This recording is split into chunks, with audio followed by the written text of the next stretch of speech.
Sun's up, fuel trailer's hooked on. Let's go have us a day. Good morning, everybody. Welcome to Tuesday. 5 minutes into the day and I'm already pissed.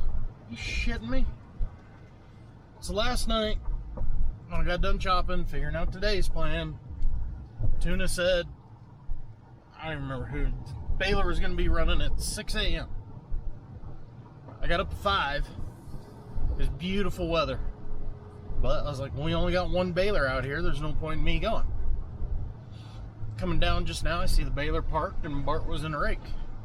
I go, what are you doing? I thought a bail crew was going to be here at 6 a.m. And he goes, apparently they were only going in town, not out here.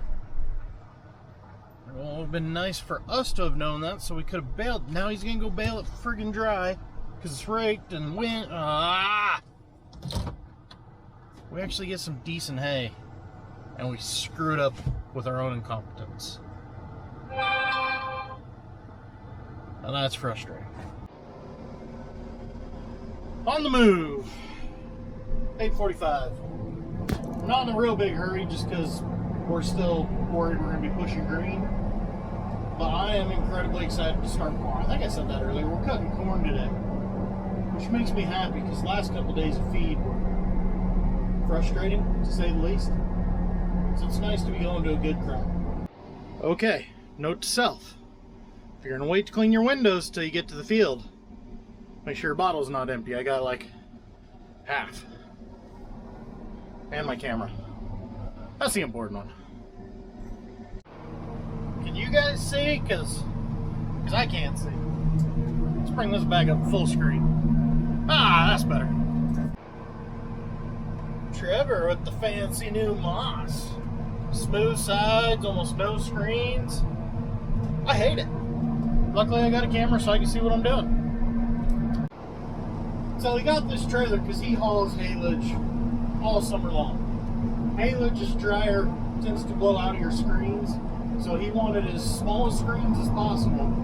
He actually wanted no screens, he said, but they told him they were going to put a foot on. And then he's got the electric tarps, that way he can seal it off, cruise highway speeds, and not lose load. So it makes a lot of sense. As an operator, it's annoying as hell that you really can't see in the trailer, but you got the camera, so in the end, it's okay. I like how the camera really downplays that smoke. Maybe if I get up here in the shadow? No. That was a big ass fire. I'm assuming somebody's burning off some stubble.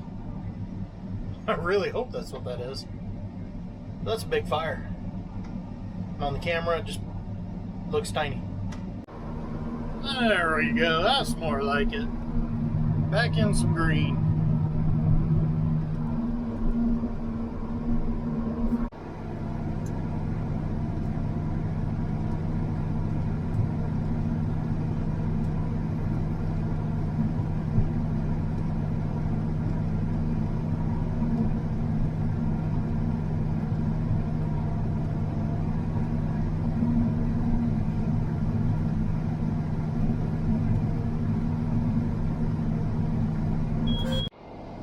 So, you might be wondering what's the difference in this field where it's so green versus the last one where it was so brown.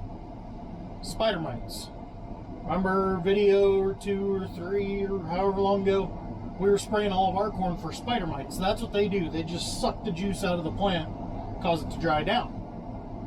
You might be saying, okay, why not spray? Well, that comes down to an economic thing. If your corn is almost mature when the spider mites start doing damage, is it worth the added cost, and it is an added cost, to spray the corn to kill the mites? Or, since your corn is almost finished anyways, you just let the spider mites finish it off. Our corn is probably still, even now, a good 10 days away, 2 weeks away from harvest. That's why we sprayed what's now been, 5 to 15 days ago, kind of in that range. That field, I don't know if it would have paid or not. Like I said, spraying is very expensive. That corn was clearly almost mature before the spider mites started doing their damage. So at that point, is it really worth the extra cost? This has been a nice field. Moisture's almost perfect. Cranking out some loads. If only it wasn't 105 and everything was hot. I had 2 different trucks have to bail on around because of overheating. It's a good thing I'm short on trucks because it lets the chopper cool down. Because there's about 4 of them that are all together right here. By the time I get the 4th one done, the chopper is screaming for mercy. Oh well.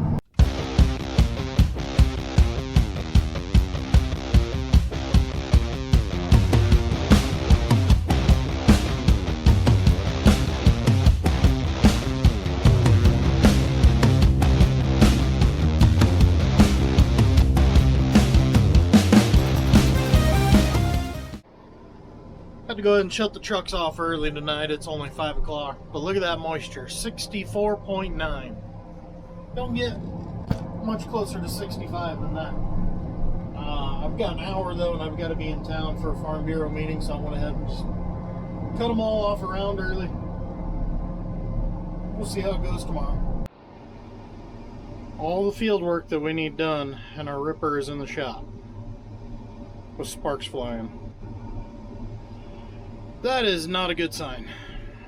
So apparently our old wore out ripper, ripping some of the hard ground from this spring, he tried to rip the bracket off that holds one of the smaller shanks on. So they're welding like crazy on it so he can keep going while we got to order parts. And the nearest case dealer is an hour that way and they don't have anything, so it'll be a little bit.